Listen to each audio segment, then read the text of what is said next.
Hello students, in last lecture we have studied, that is the chit chat of the lesson 4, that poem first. Be the best. Be the best याचा अर्थ सर्वोत्कृष्ट बना. बी म्हणजे बनणे, best म्हणजे सर्वोत्कृष्ट. Best हा गुडचा सुपरलेटिव्ह आहे, लक्षात घ्या. त्यामुळे द वापरले. सुपरलेटिव्हच्या अगोदर द हे आर्टिकल वापरतात. हे तुम्हाला आर्टिकल शिकवतो मी, तुमच्या लक्षात येईल. सर्वोत्कृष्टपणा म्हणजे तुम्ही काय करत असाल त्याच्यात सर्वोत्कृष्टपणा. मग तुम्ही कुठलाही व्यवसाय करा, त्याच्यामध्ये तुम्ही काय असला पाहिजे, सर्वोत्कृष्ट असला पाहिजे. व्यवसाय करा, काम करा, कुठलंही काम करत असू द्या, ह्या कामामध्ये तुम्ही सर्वोत्कृष्ट असला पाहिजे, असं त्यांना म्हणायचं, त्या कवीला म्हणायचं आहे. बी द बेस्ट काय म्हणते बघा. If you can't be a pine or on the top of the hill. Pine वृक्ष, देवदार वृक्ष. पाईन म्हणजे देवदार, सूचीपर्णी वृक्ष असतात. जर तुम्हाला या एखाद्या टेकडीच्या उंच माथ्यावर जर पाईन वृक्ष होता आलं नाही, म्हणजे सर्वोत्कृष्ट होता आलं नाही, पाईन वृक्ष होता आलं नाही याचा अर्थ सर्वोत्कृष्ट, अतिशय सर्वात मोठी गोष्ट करता आली नाही, तर be the scrub in the valley. तर तुम्ही काय करा, एखादं छोटंसं scrub, that area covered with the small low plant. छोटंसं प्लांट तर एखाद्या व्हॅलीमध्ये व्हा. म्हणजे छोटीशी व्यक्ती का होईना, पण ती चांगली व्यक्ती बना. आता श्रब म्हणजे ती सुद्धा आपल्याला चांगल्या प्रकारचा ऑक्सिजन देते. काही गोष्टी आपल्याला छोटी छोटी झुडपं जी आहेत त्याचा आपल्या जीवनामध्ये, दुसऱ्या जीवनामध्ये निश्चितपणे उपयोग होतो. प्राण्यांना खाण्यासाठी उपयोग होतो, अन्न म्हणून. आपल्याला सुद्धा त्याच्यापासून काहीतरी वेगवेगळ्या गोष्टी मिळत असतात. म्हणून त्यांना म्हणायचं आहे, जर सर्वात मोठी जर व्यक्ती, म्हणजे जसं पाईन वृक्षासारखं टेकडीवर, उंच टेकडीवर जरी नाही उगवता आलं तरी सुद्धा दरीमध्ये छोटंसं का होईना पण तुम्ही स्क्रब बना. बी the best little scrub by the side of the reel, but the Bush B a Bush if you can't be a tree. तुम्हाला जर झाड होता नाही आलं तर एखाद्या रील म्हणजे पाण्याचा प्रवाह, ओढ्या काठाच्या जवळ तुम्ही ते स्क्रब तरी बना, छोटंसं झुडूप तरी बना. आणि जरी तुम्हाला झाड बनता नाही आलं तर एखादं छोटंसं झुडूप बना. बुश म्हणजे छोटं झुडूप बना. म्हणजे थोडक्यात या स्टांजामधून तुम्हाला सांगायचं आहे की जरी तुम्हाला एखादी महान व्यक्ती, अतिशय उच्चपदस्थ व्यक्ती जरी नाही बनता आलं तरी सुद्धा छोटंसं तरी काम करून त्यामध्ये चांगली गोष्ट करा, त्यामध्ये चांगलं नाव मिळवा. इथं स्क्रबचा अर्थ an area covered with the small low plants, म्हणजे छोटंसं झाड परंतु बराचसा एरिया कव्हर केलेला असतो, बराचसा एरिया त्यानं काय केलेला, आच्छादलेला असतो.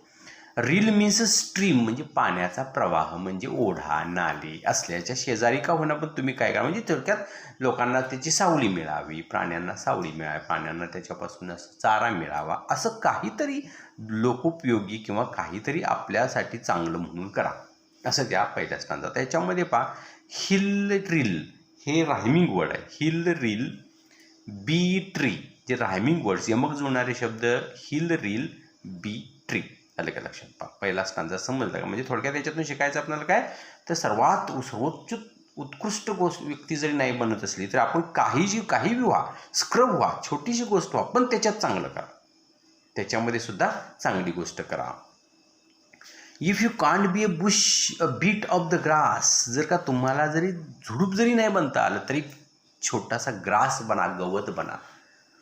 म्हणजे गवत सुद्धा काय होतं, तर झुडूप जरी नाही बनता आलं, झुडपामुळे जरी दुसऱ्यांना आपण मदत करू शकलो नाही तरी तो ग्रास बनून सुद्धा आपण काय करू शकतो, जनावरांना खाद्य म्हणून त्याचा उपयोग होऊ शकतो. म्हणजे थोडक्यात इथं सांगायचं आहे काय, जर तुम्हाला बुशसारखं जरी होता नाही आलं, झुडपासारखं जरी होता नाही आलं, तर गवतासारखं म्हणजे छोटी समाजातली व्यक्ती बना, आणि ती सुद्धा व्यक्ती कशी चांगल्या पद्धतीची असावी. And some highway happier makes, आणि त्यामुळे रस्त्याच्या कडेला तुम्ही जर रस्त्याच्या कडेला जर ग्रास म्हणून जर उगवला तर मात्र तुम्हाला येणारे जे हायवेवरून जाणाऱ्या लोकांना आनंदी तुम्ही ठेवू शकता. म्हणजे थोडक्यात you give the happiness to the other persons.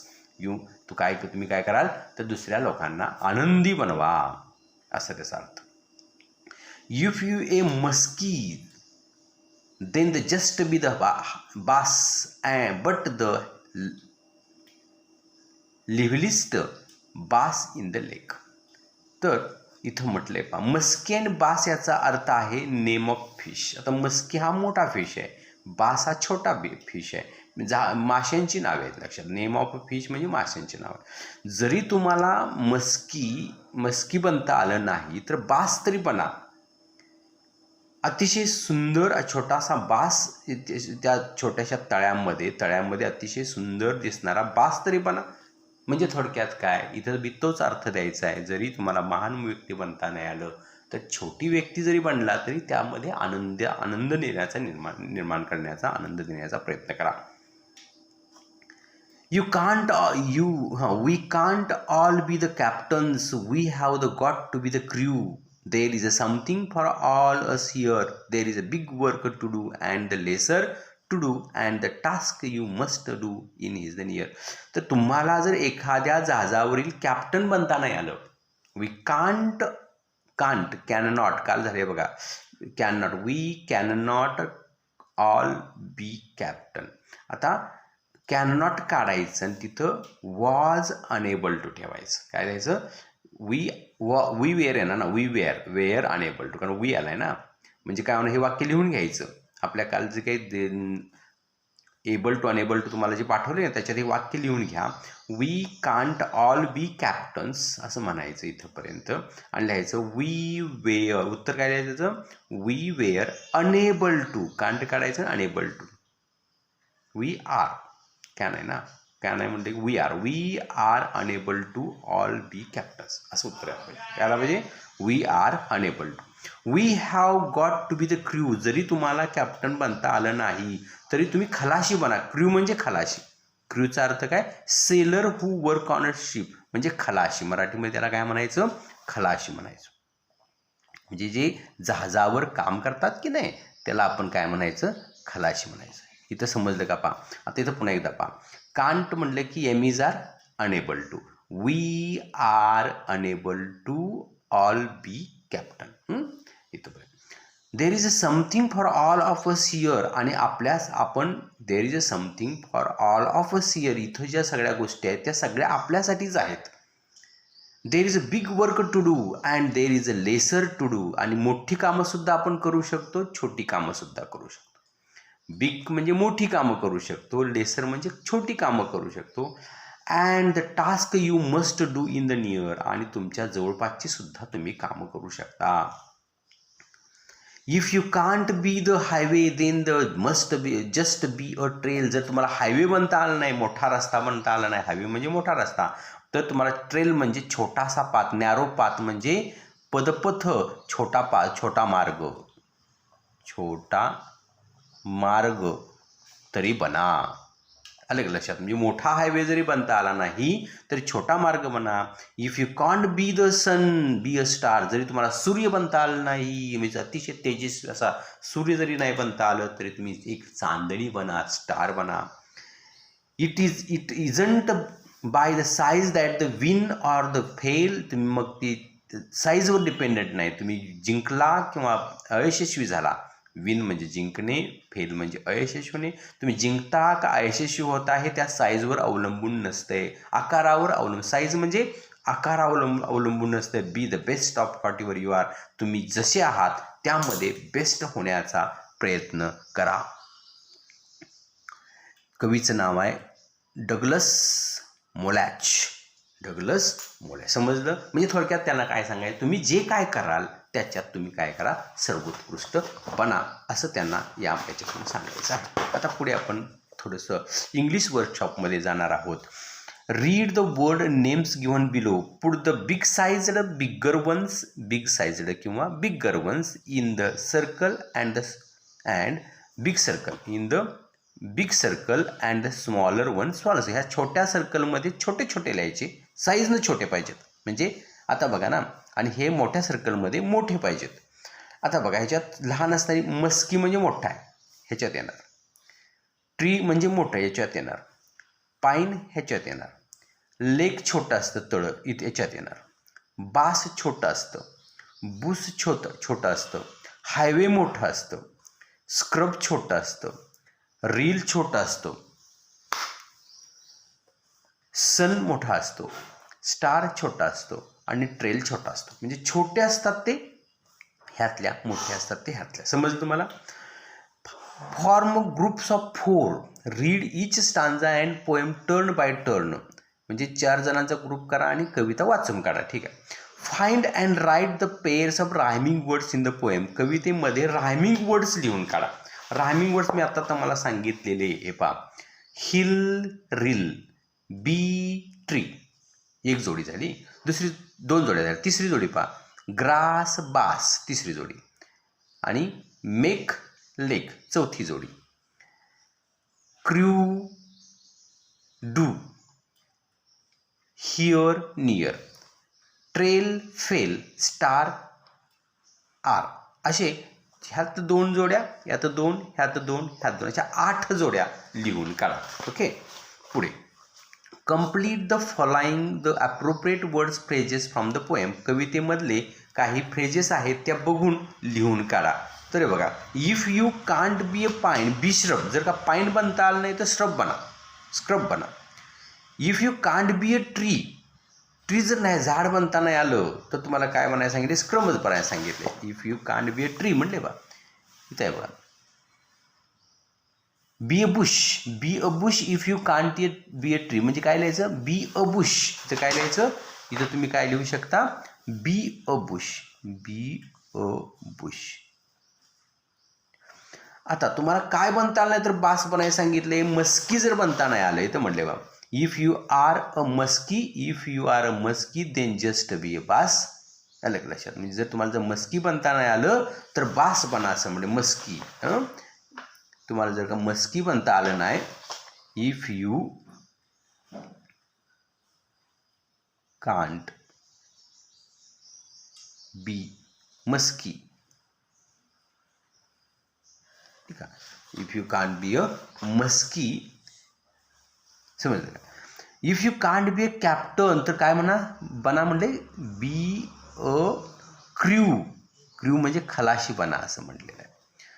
जर तुम्हाला हायवे बनता नाही आलं तर ट्रेल बना. If you can't be a highway, be a trail म्हणजे हायवे बनता नाही आला तर छोटा रस्ता बना. If you can't be the sun, be a star. आता पुढे म्हणलं बा, write whether the following true or false. हे ट्रू ऑर फॉल्स आहेत का बघायला. हे ट्रू ऑर तुम्ही स्वतः तयार करा. वाचा, पोएम 4 वेळा वाचायचं आणि ट्रू ऑर फॉल्स. हे बघा मी तोंडी सांगतो. All must be captains of the teams. False. सगळेजण टीमचे कॅप्टनच असले पाहिजे. फॉल्स आहे. A bit of grass can make the highway happier. True. म्हणजे हायवेला छोटासा गवताचं गवत सुद्धा हायवेला येणा जाणारा आनंदी करतो.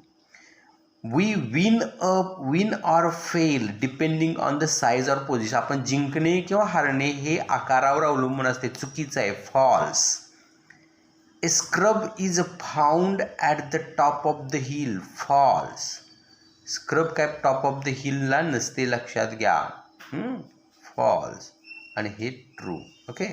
म्हणजे स्क्रब कुठं असतं? खाली असतं, दऱ्यांमध्ये किंवा जमिनीवर. आणि टेल ऑफ द हिल म्हणजे तर पर्वताच्या माथ्यावर काय असतं? तर पाईन वृक्षासारखे असतात, मोठे वृक्ष असतात. If your work is not important don't do it. तुमचे काम महत्त्वाचे नाही, करू नका. नाही, करायचं काम. What your job you have do your best. True. तुमचा काही जॉब असू दे, तुम्ही काय करा ते करत राहा. खरं का खोटं? तर खरं आहे. Write and appreciation of the poem with the help of the points given. खाली पॉईंट्स दिलेले आहेत. टायटल ऑफ द पोएम, कवितेचं नाव बघून लिहा. म्हणजे ॲप्रिसिएशन म्हणजे त्या कवितेची माहिती लिहायची असते. Title of the poem is, त्या कवितेचं टायटल बघून लिहा तुम्ही. The poem is written by, कवी कोण आहे त्या कवीचं नाव लिहायचं इथं. The poem has dot stanza. किती स्टांजा आहेत? तर 4 स्टांजाज आहेत. ईच स्टांजा हॅज किती लाईन्स आहेत? 4 लाईन्स आहेत. प्रत्येक किती स्टांजा आहेत? 4 स्टांजा आहेत. लाईन्स किती आहेत? 4 लाईन्स आहेत. The line that rhyme in each stanza, प्रत्येक लाईन स्टांजामध्ये रायमिंग वर्ड्स, आता मी तुम्हाला सांगितले रायमिंग वर्ड्स, ते रायमिंग वर्ड्स जोडी जोडी लिहायची. म्हणजे उदाहरणार्थ पहिली एक जर तुम्हाला सांगायची झाली रायमिंग जोडी तर हिल रील, फक्त अशी जोडी कशी लिहायची बघा तेवढं सांगतो, बाकी सगळ्यात तुम्ही बघून लिहा. हिल रील असं लिहायचं, कॉमा द्यायचा, पुढच्या जोड्या लिहायच्या. The poet compares big thing with, poet compares big thing with success in my life. काय कवीनं कोणती गोष्ट कॉम्पेअर केलेली आहे तर ती काय सक्सेस इन लाईफ ही गोष्ट इथं सांगितली. Dot dot dot is repeated expression in the poem, कवितेमध्ये कोणते एक्सप्रेशन पुन्हा पुन्हा रिपीट झालेलं आहे तर बी द टू बी बना बना टू बी असा शब्द पुन्हा पुन्हा आलेला आहे. The line I shall always remember, कोणती लाईन तुम्ही लक्षात ठेवाल, या कवितेमधील सर्वात महत्त्वाची लाईन कोणती लक्षात ठेवाल तर be the best what your you are, ही लाईन मी लक्षात ठेवेन. Be the best what your you are, म्हणजे तुम्ही काय आहात हे लक्षात घ्या. व्हॉट युअर यू आर म्हणजे तुम्ही काय आहात हे त्याच्या तुम्ही बेस्ट करत राहा. Be the best what your you are हे लक्षात ठेवा. आता पुढे म्हणले read the extract from the poem little drops of water by the Julia Fletcher Carney. Learn it up, set it to the tune and enjoy singing it. You may be ask your the teacher too. मग काय करा तर तुम्ही poem वाचा आणि वाचून काढा आणि त्याचा चाल लावण्याचा प्रयत्न करा. काय करण्याचा लावण्याचा प्रयत्न, चाल लावण्याचा. ओके, हा पॉईंट इथं संपला. ही पोएमसुद्धा इथं संपलेली आहे. उद्याच्या लेक्चरला आपण दुसरा लेसन पाहूया.